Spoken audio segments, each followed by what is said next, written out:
Isang lalaki na nakasuot ng bombsuit ang biglang sumugod sa isang high-security government office, habang nagbabalik tanaw sa nakaraan. Matapos niyang alisin ang lahat ng security guard na hinarangan sa kanyang daraanan, hindi siya nagmadali. Una niyang inutusan ang mga takot na opisyal na umupo. Pagkatapos ay pinalaya niya ang mga waitress at binalaan ang lahat na huwag magsalita nang walang kanyang pahintulot. Ngunit may ilang tao na hindi nakinig. Habang handa na sana siyang pasabugan ang bomba, isang babae ang pumasok. Siya si Chae-yoon, isang negotiator mula sa Seoul Police Department, ang tanging taong kinikilala ng lalaki bilang mabuti. At bukod kay Chae-yoon, naniniwala siyang lahat ng taong pinatay niya ay tunay na nararapat. Nagsimula ang lahat sa isang misyon isang linggo bago ang pangyayari. Kagagaling lang ni Chae-yoon mula sa isang blind date, hindi man lang nakapagpalit ng damit nang siya ay agad na dinala sa isang kidnapping scene. Isang veteranong pulis na kalbo ang nagtanong kung uminom ba siya, na nagpapakita ng kawalan ng profesionalismo. Sinabi ng kalbo na ang kapitan ay nahihirapan sa harap ng pinto dahil ang kidnapper ay nagsasalita ng English, at ang English ng kapitan ay halos walang saysay. Kaya matapos ang mabilis na mouthwash, nagpasya si Chae-yoon na siya na ang kumilos. Nagulat ang kapitan nang makita siya at sinabi na handa na ang special forces para sa isang matinding pagsalakay. Nabigla si Chae-yoon at nakumbinsi niyang bigyan siya ng 30 minuto para sa negosasyon. Una, kinausap niya ang mga kidnapper mula sa labas, pagkatapos ay pinatunayan niyang wala siyang armas at sinubukang pumasok, at hindi siya tinanggihan ng mga kidnapper. Ang harapang negosasyon ay naging epektibo. Handa na sanang pumayag ang mga kidnapper na palayain ang babaeng hostage nang biglang nakialam ang special forces sa labas. Sa sobrang pagkadismaya, sumablay ang sniper at napatay ang lalaking hostage sa mismong lugar. Pagkatapos ay naghagis ng flashbangs ang special forces, sumugod sa silid, at pinatay ang mga kidnapper. Ngunit sa kasamaang palad, namatay din ang natitirang babaeng hostage. Ang trahedyang ito ay lubos na tumama kay Chae-yoon. Agad siyang nagsumite ng kanyang resignation, ngunit tinanggihan ito ng kanyang kapitan at binigyan lamang siya ng ilang araw na pahinga. Pagkalipas lang ng ilang araw, muling kumatok sa pintuan niya ang parehong kalbong lalaki, sinabing may agarang misyon na kailangan ang kanyang presensya. Nang dumating si Chae-yoon na nakasuot ng kompletong uniforme sa high-level operations room ng Seoul Intelligence Center, agad niyang napansin na naroon ang mga bigating opisyal. Ang alkalde, ang Secretary General ng National Defense, at ang pinuno ng intelligence agency. Nandoon din ang buong technical team, gamit ang mga advanced na kagamitan na nakakalat sa sahig. Ngunit nang humingi siya ng detalye, hindi siya pinansin ng kanyang mga nakatataas, at sinabi lamang na ang taong kanilang hinaharap, si Tae-go, ay isang arms smuggler na madalas nasa blacklist ng Interpol dahil sa napakaraming ilegal na transaksyon. Matagal nang sinusubukan ng gobyerno ng Korea na mahuli siya, ngunit ni anino niya ay hindi nila makita. Walang inaasahan ang lahat na ang misteryosong taong ito, na mas lihim pa kumilos kaysa multo, ay siya mismo ang lalapit sa kanila ngayon, nais makipagnegosasyon kay Han sa pamamagitan ng video call. Nang kumonekta ang tawag, nagsimula ang magkabilang panig sa magalang na pagbati, ngunit makalipas lang ang ilang pangungusap, nawalan ng pasensya si Tae-go, naging matigas at agresibo. Mas nakakagulat pa, tila biglang naputol ang tawag. Ipinaliwanag ni Chae-yoon sa kanyang mga nakatataas na wala pa siyang alam sa konteksto o layunin ng negosasyon. Ang taong tulad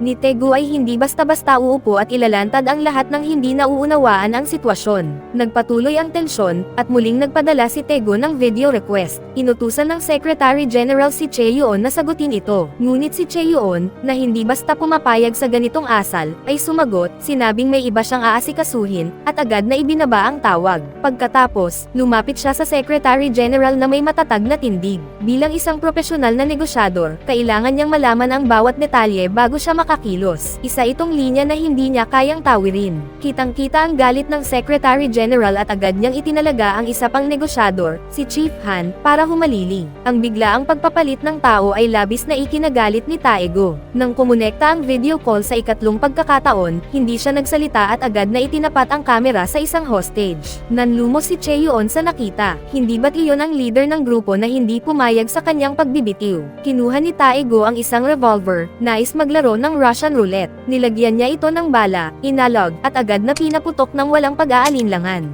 Nakakatakot ang eksena para sa lahat. Hindi na nakatiis si Chae-yoon. Mabilis siyang pumasok sa silid, humingi ng paumanhin sa kanyang pagbitaw ng tawag kanina, at tinanong si Tae-go tungkol sa kanyang mga hinihingi. Tumahimik si Tae-go sandali, saka nagsabi na kailangan nilang maging lubos na tapat sa isa't isa. Ganap na tapat. Halatang nabigla si Chae-yoon sa kahilingan at hindi agad pumayag. Ipinilit ni Tae-go na ilayo muna niya ang kanyang armas, at sinabi na tanging sa ganoong paraan sila makakabuo ng kasunduan kasama ang police department. Pagkatapos Matapos, inilabas ni Taego ang kanyang unang seryosong kahilingan. Nais niyang ipahayag ni Chaeyoon ang tunay na pagkakakilanlan ng bawat tao sa intelligence center na nagmamanman sa kanilang negosasyon. Sa sandaling sinabi niya ito, nabalot ng nakamamatay na katahimikan ang buong operations room. Napagtanto ng lahat na doon palang nagsisimula ang laro, at ang tunay na motibo ni Taego ay mas komplikado kaysa sa kanilang inaakala. Sinunod ni Chaeyoon ang kanyang utos, isa-isang binanggit ang pagkakakilanlan ng lahat ng naruroon. Ngunit nang tumingin ang kanyang mga mata sa Secretary General, biglang lumitaw ang isang mensahe sa kalapit na computer screen, nag-uutos na huwag niyang banggitin ang presensya nito. Nag-atubili si Chaeyoon sandali, saka malabo niyang sinabi na isa lang itong karaniwang tao roon. Halatang hindi nasiyahan si Taego sa sagot. Nagkunwari siyang kukuha ng makakain at biglang tinapos ang tawag. Sinamantala ng intelligence agency ang maikling pagkakataon at agad na nagdaos ng internal meeting. Doon lang nalaman ni Chaeyoon ang buong detalye tungkol sa mga hostage. Dalawa ang hawak ni Taego, isang reporter na dinukot sa Bangkok at ang mismong kapitan niya. Lumabas na matapos tanggapin ang misyon, pumunta ang kapitan sa locus yung itinuro ni Taego upang kumilos bilang negosyador at subukang iligtas ang reporter. Ngunit nahuli siya ni Taego at hindi man lang nakapagsimula ng negosasyon. Bukod pa rito, ilang araw na ang nakalipas, sinadya ni Taego na magdulot ng gulo sa isang intelligence officer. At ngayong umaga, direkta niyang inilabas ang video ng pagkakadukot sa kapitan, partikular na hinihiling na si Chaeyoon mismo ang makipag-usap. Sa puntong iyon, ang pinakamataas na opisyal sa silid, ang Secretary General, ay sa wakas nagsabi ng totoo. Dahil napaka-unpredictable ni Taego, lihim na nagplano ang militar na magpadala ng Air Force Special Operations Team sa Bangkok upang iligtas ang reporter. Inutusan si Chaeyoon na magpaliban ng oras hanggat maaari. Kailangan niyang makabili ng dagdag na 14 na oras para makapaghanda ang militar. Mabilis na binuklat ni Chaeyoon ang file ni Taego. Sa pagkakataong ito, nagsalita si Taego sa karaniwang casual na tono, nagbibiro patungkol sa tipo ng lalaki ni Chaeyoon. Sa una, tila isa lang itong paraan para magpaliban ng oras, ngunit ang sumunod na nangyari ay nagdulot ng matinding pagkataranta kay Chaeyoon. Narinig niya sa speaker ang kapitan niyang hirap huminga, at sumabay ang boses ni Taego. Binigyan ko ng gamot ang kapitan, pero mukhang nasobrahan siya. Hindi ko alam kung kakayanin pa niya. Hindi na kinaya ni Chaeyoon na makita ang kapitan na naghihirap, kaya agad niyang pinutol ang salita ni Taego at sinabing elahad na nito ang kanyang ikalawang kahilingan. Matapos ang ilang diretsahang salita, sinabi ni Taego ng tahasan, dalhin mo ang chairman ng Dehan Daily para makipagkita sa akin sa loob ng 1 oras. Ngunit sa sandaling iyon, walang pakialam ang chairman sa dinukot na reporter. Nasa golf course siya, kampanteng naglalaro ng golf. Biglang lumipad ang isang helicopter sa green at agad siyang dinala sa intelligence agency. May nakahandang serye ng tanong si Chaeyoon para sa kanya, at ang una pa lang ay tumama na sa punto. Bakit nawala ang proyekto ng reporter nang walang kahit isang ulat? Batay sa mga pahiwatig ni Chaeyoon, sangkot ang chairman sa parehong pag-atake at pagsasara ng proyekto, at dati siyang nakikipag-inuman ng pribado sa team ng regular. Pagkatapos noon, kahit anong itanong ni Chaeyoon tungkol sa performance ng proyekto o tungkol sa pamilya, nanatiling tahimik ang chairman. Ngunit nang tanungin siya tungkol sa nakasanayan ng grupo sa pag-inom, bigla siyang nataranta, nauutal at hindi makasagot, bago biglang nagsabi na hindi naman daw siya mahilig uminom. Ilang tanong lang ang nakalipas, sinabi niyang palagi siyang nakikipag-inuman sa kanila. Isang simpleng tanong lang, at agad siyang nabisto. Matapos ang mahabang katahimikan, tumayo ang chairman at umatras, ipinakita ang kanyang golf shorts. Mabilis siyang kinwestiyon ni Yoon, tinanong kung paano siya nakakapaglaro ng golf habang hindi pa alam ang kapalaran ng sarili niyang reporter. Patuloy siyang pinigan ni Yoon kung konektado ba talaga ang proyektong ito sa Dehan Daily. Nagsimulang kabahan ang chairman. Nagdagdag pa si Chaeyoon ng 8 puntos ng pressure, sinabing may impormasyon siya tungkol sa pamilya ng reporter. Biglang sumabat ang Prosecutor General, halatang may tinatago. Labis na nainis ang Secretary General sa panghihimasok ng Prosecutor General. Upang muling makontrol ang sitwasyon, lumapit siya sa proyekto at diretsyong nagtanong, konektado ba ang proyektong ito sa Dehan Daily? Ngunit hindi natinag ang Prosecutor General at ginamit ang puwersa upang patahimikin ang chairman. Sa huli, wala nang ibang pagpipilian ang chairman kundi ilantad ang katotohanan upang maprotektahan ang proyekto at ang kanyang pamilya. Ang reporter ay hindi kailanman naging tunay na mamamahayag sa ilalim ng kanyang pamumuno. Unang beses narinig ni Chaeyoon ang katotohanan iyon, at lubos siyang nabigla. Hindi niya maunawaan kung bakit itinago ng kanyang mga nakatataas ang ganoong kritikal na impormasyon. Si Taego, sa kabilang banda, hindi naniwala ni isang salita nagsalita sa paliwanag ni Cheon. Sigurado siyang binaliwala nito ang pangako at dapat may kapalit na kabayaran.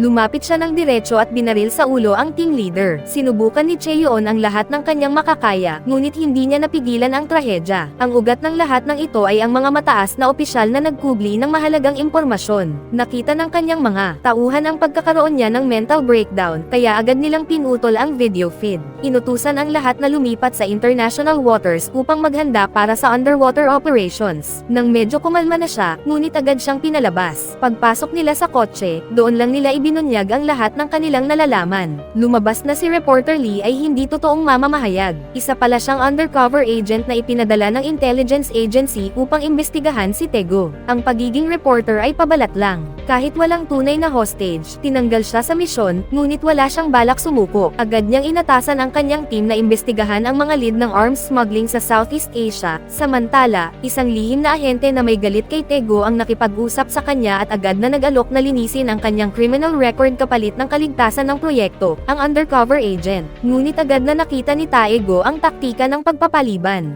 Gumawa siya ng isang mapanghamong hakbang na kinilala sa buong mundo, at tuluyang bumagsak ang negosasyon. Pagkatapos, idineklara na kahit isakripisyo ang proyekto, hinding-hindi nila hahayaang makatakas si Taego sa panganib. Nang mapagtanto ni Taego na hindi sapat na bargaining chip ang proyekto, lalo niyang tinaasan ang pusta. Ipinapasok ng kanyang mga tauhan ang isang pamilyang South Korean na naglalakbay sa ibang bansa upang subukan ang kapangyarihan ng bago niyang leverage. Isang intelligence official pa ang kumanta ng nursery rhyme sa harap ng lente, at ibinalik ang proyekto kay Taego. Humiling siya na bumalik si Cheon sa negosasyon sa loob ng 30 minuto, kung hindi ay papatayin niya ang proyekto. Sa puntong iyon, nakapagparachute na ang Air Force Special Forces mula sa kipot at nagdeploy ng mga high-speed boats sa dagat. Pinilit niyang ibigay ng Secretary General ang lahat ng impormasyon. Tanging sa pamamagitan ng buong kwento niya mauunawaan ang tunay na intensyon ni Taego. Sa pagkakataong ito, hindi na nagpaligoy-ligoy si Taego at diretsyong inilabas ang kanyang ikatlong kahilingan.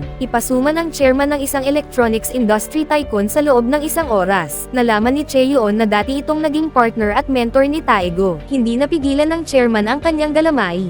Isinumbong niya si Taego sa intelligence agency at nagbayad ng 50 milyong buwis upang makaiwas sa kaso. Simula noon, naging matinding magkaaway ang dalawa. Sa katunayan, lahat ng pera, lokasyon, at kagamitan para sa military operation ay mula mismo sa chairman na iyon. Sa kasalukuyan, nakaupo siya sa isang lounge, pinapanood ang life or death negotiation sa malaking screen kasama ang mga high-rankang officials. Samantala, nakarating na ang kalbong opisyal sa apartment building ng editor ng daily newspaper. Saktong nakita nilang nagmamadali ang editor na isinisiksik ang mga malites sa trunk ng kotse. Balak niyang tumakas kasama ang buong pamilya. Dahil sa labis na pagnanais na makatakas, hindi siya nag-atubiling tawagin ang lahat ng kanyang mga nakatataas at mga opisyal. Armed with these insider stories, naramdaman ni Cheon na lalong nagiging komplikado at hindi mahulaan ang negosasyon sa bawat segundo. Sa bawat kahilingan ni Taego, mas mataas na opisyal ang nadadamay sa gulo. Dumating na ang chairman, at sa sandaling makita siya ni Taego, yumoko ito ng may paggalang at hiniling na i-unfreeze ang kanyang nakablock na Swiss bank account. Agad namang nangako ang chairman na aayusin ang tila simpleng kahilingan. Ngunit iyon ay panimula lamang. Pagkatapos ng maikling usapan, biglang nagbago ang ekspresyon ni Taego. Diretsahan niyang tinanong ang chairman, bakit mo pinatay si Yu? Ang hindi pamilyar na pangalang iyon ay lubos na ikinagulat ni Cheon. Nakita ni Taego ang kalituhan sa mukha ni Cheon kaya tinulungan niya itong sariwain ang alaala. Binanggit niya ang kaso ng kidnapping na pinuntahan ni Cheon isang linggo ang nakalipas, eksakto sa gitna ng kanyang blind date. Isa sa mga hostage na napatay sa raid ay nagngangalang Yu, at iyon ang dahilan kung bakit iginiit ni Taego na si Cheon mismo ang maging negosyador niya. Ngunit hindi lang iyon. Itinuro ni Taego na ang sinasabi ng pulis na simpleng pagnanakaw ay puro kalokohan. May mga world-famous paintings sa eksenang iyon at ang may-ari ng mga obra ay walang iba kundi ang chairman na nakaupo roon, o mas tama, co-owner siya ng mga iyon. Nagkunwari ang chairman na wala siyang kilalang Kim. Kaya naglabas si Taego ng isa pang katotohanan. Si Kim ang taong personal niyang ipinakilala sa chairman upang bantayan ang kanyang secret vault. Ang 2 bilyon na cash sa vault, panakip mata lang iyon. Ang tunay na halaga ay nasa mga painting, bawat isa ay nagkakahalaga ng bilyon.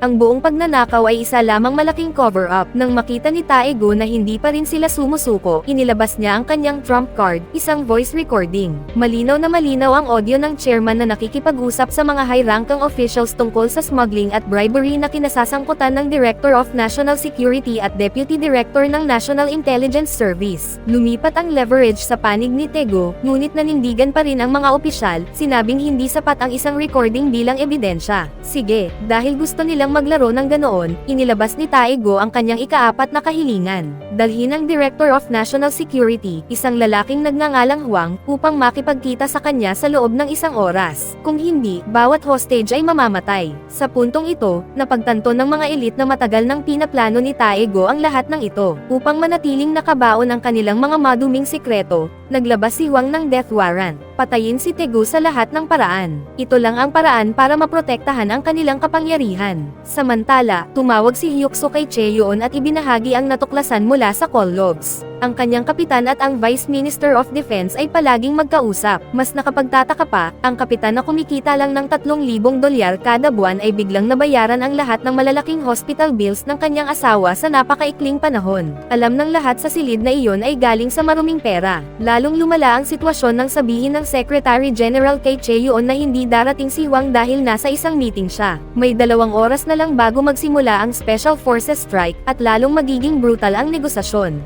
Totoo sa kanyang estilo, hindi na naghintay si Tae-go kay Huang. Itinutok niya ang baril sa hostage at nagsimulang magbanta. Sa takot, nangako si Chae-yoon na muling iimbestigahan ang bawat kaugnay na kaso at nagsinungaling pa, sinabing ang taong namumuno sa meeting ay iniimbestigahan na. Kung ito man ay taktika ng pagpapaliban o tunay na pagsubok na tumulong, tila nakarating sa isip ni Tae-go ang kanyang mga salita. Ngunit gusto ni Tae-go ng patunay. Hiningi niya na personal na beripikahin ng police commander ang mga katotohanan. Wala nang halaga ang katotohanan. Lumampas na ang laro sa pagitan ng totoo at kasinungalingan dahil narito ang matinding revelasyon. Ipinapalabas ni Tae-go ng livestream ang buong video call sa internet. Ang mga TV news channel at malalaking screen sa buong lungsod ay sabay-sabay na nagbo-broadcast ng nakabibiglang komprontasyon na ito sa lahat ng may internet connection. Huli na nang matanto ng Intelligence Department na may leak, at agad na nagulo ang buong silid. Labis ang galit ni Chae-yoon. Doon niya tuluyang naunawaan na ginamit lang siya bilang puppet ni Tae-go mula pa sa simula.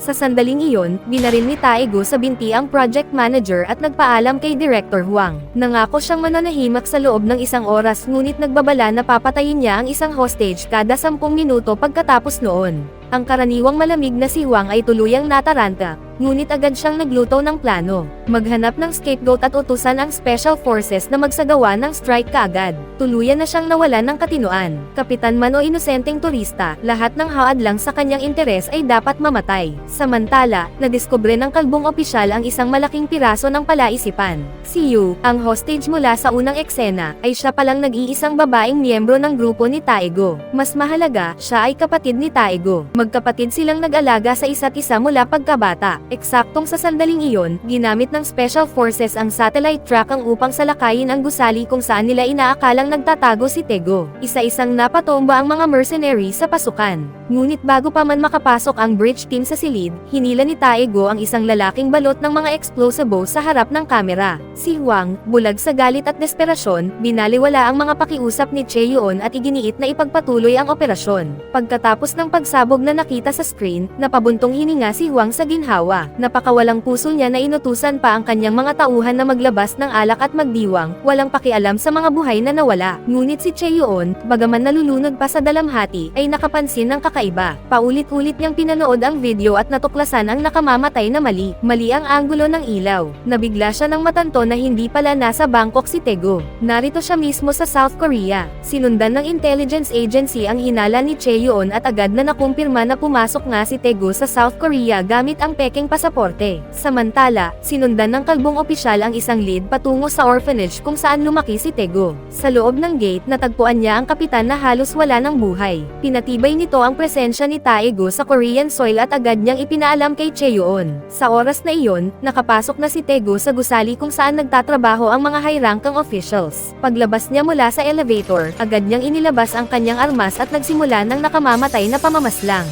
Bawat tao sa loob ay nakatitig sa kanya na puno ng galit at hangaring pumatay. Hinugot ni Taegu ang isang detonator, idineklara niyang handa siyang mamatay, ngunit malinaw niyang sinabi na wala siyang interes na saktan ang mga inosente. Inutusan niya ang mga server at lahat ng hindi kasali na agad na lisanin ang silid. Habang kinakaharap niya si Director Huang, biglang nagkamali ang chairman ng sumabat, kaya binaril siya ni Taegu sa mismong lugar. Wala siyang kaunting awa para sa sino mang lumalabag sa kanyang mga patakaran. Ang ginawa niyang ito ay nagsilbing babala. Agad na gumuho ang tapang ni Director Huang at nagsimulang magmakaawa para sa kanyang buhay, ngunit hindi niya maibigay kay Taegu ang tunay na hinihingi nito. Sa sandaling iyon, dumating si Cheon sa eksena. Sinabi niya kay Taegu na lubos niyang nauunawaan ang matinding sakit ng pagkawala ng kapatid. Bilang isang profesional na negosyador, nag-alok siya ng taos-pusong paghingi ng tawad sa kabiguan niyang pigilan ang trahedya kanina, at nangakong ilalantad ang katotohanan. Sa wakas, ibinunyag ni Taegu ang buong pangit na katotohanan.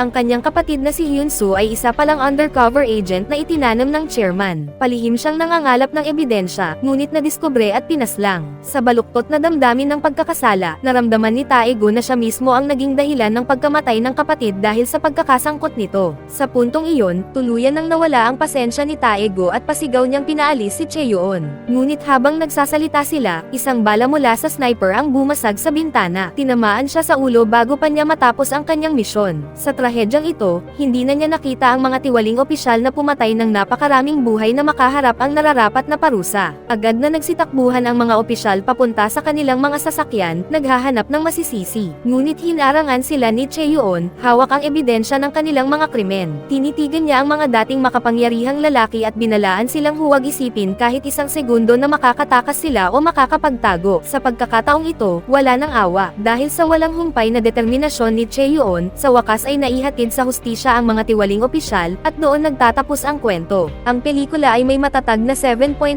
rating sa Duban at may kakaibang approach kumpara sa karaniwang action crime thrillers. Hindi ito umaasa sa high-speed car chases o malalaking pagsabog para magtayo ng tensyon. Sa halip, nakasalalay ito halos sa mga dialogo. Ang karakter ni Cheon ay hindi sumusunod sa perpektong blueprint ng isang protagonist. Siya ay nagpapakita ng tunay na stress at kahinaan. Hindi siya isang kalmado at perpektong superhuman, kundi isang totoong tao na unang beses na nagdadala ng napakalaking pasanin sa kanyang buhay. Ang makatotohanang pagganap na ito ang dahilan kung bakit mas madaling makiramay sa kanya kaysa sa mga karakter na nakabatay lamang sa artificial na lakas. Katulad din, ang pagganap ni Hyun Bin bilang Taegu ay lumalayo sa karaniwang halman ng isang kontrabida. Hindi lang siya isang malamig na mamamatay tao. May malinaw at nag-aalab na layunin siya na nagangat sa kanyang papel lampas sa simpleng kasamaan at nagbigay ng lalim na tumatagos sa mga manunood. Ang negosasyon ang puso ng pelikulang ito. Ang dalawang pangunahing elemento ay nakatuon ng buo sa labanan ng talino gamit ang dialogo, kahit ang mga tila hindi mahalagang bahagi, upang epektibong ipakita ang bigat ng mental na tensyon sa komprontasyon. Kasabay nito, hindi iniiwasan ng pelikula ang matinding realidad ng crisis management na madalas ay nangangailangan hindi lang ng matalinong taktika, kundi pati ng koordinasyon ng mga internal na posisyong politikal.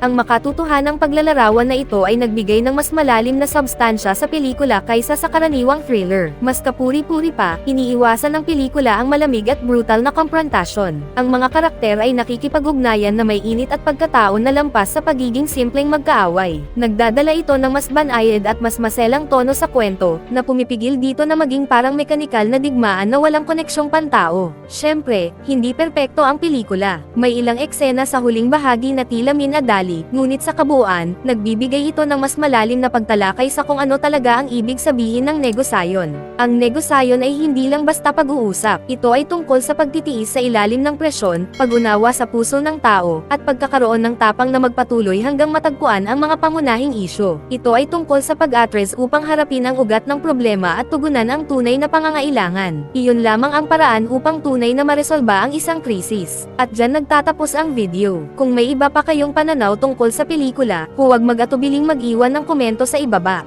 Mag-subscribe na kung hindi ka pa nakasubscribe.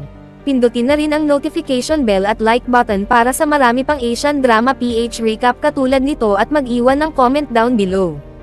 Kita-kits tayo sa susunod na recap.